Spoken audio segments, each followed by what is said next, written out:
pour ce deuxième tuto qui consiste donc à faire un éventail, je vais vous apprendre, c'est assez simple, ça demande juste un petit peu d'entraînement et de sensibilisation des cartes.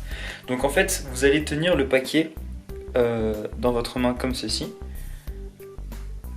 Et à ce moment-là, en fait, tout va se jouer avec votre autre main. Donc moi je le fais à l'envers, donc pour vous, je vous conseille plutôt de le faire de ce côté-là.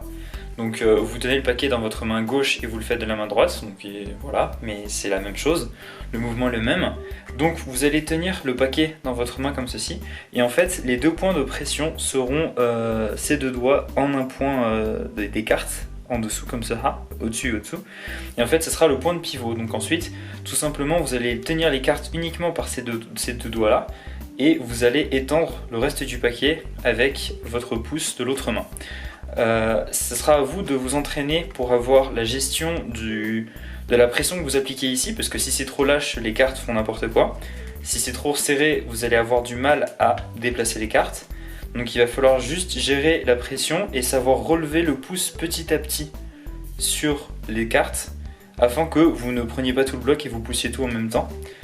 Et donc après ça vient petit à petit, et avec un peu d'entraînement vous pourrez faire des jolis éventails. Autre variante, soit vous le faites ici et vous faites un éventail qui est légèrement arrondi ici, avec pas forcément un vrai rond comme on peut le faire assez classiquement. L'autre solution, c'est de varier le point d'ancrage, c'est-à-dire qu'en fait vous allez tenir sur votre majeur ici tout le paquet, et vous allez tenir avec votre pouce le bas de la carte et non le haut comme tout à l'heure, donc comme ça. Et en fait ici vous allez faire le pivot, qui est un éventail un peu plus classique, parce que le centre se fait tout en bas à droite et non pas dans l'autre sens, ce qui fait que là vous avez une légère variante. Donc il y a différentes formes. Et ensuite je vous invite à tester les éventails des deux mains, parce que d'un côté l'éventail fera des cartes blanches partout, alors que de l'autre main normalement vous avez tous les symboles. Donc il y a moyen de faire un petit truc assez sympa avec tout ça.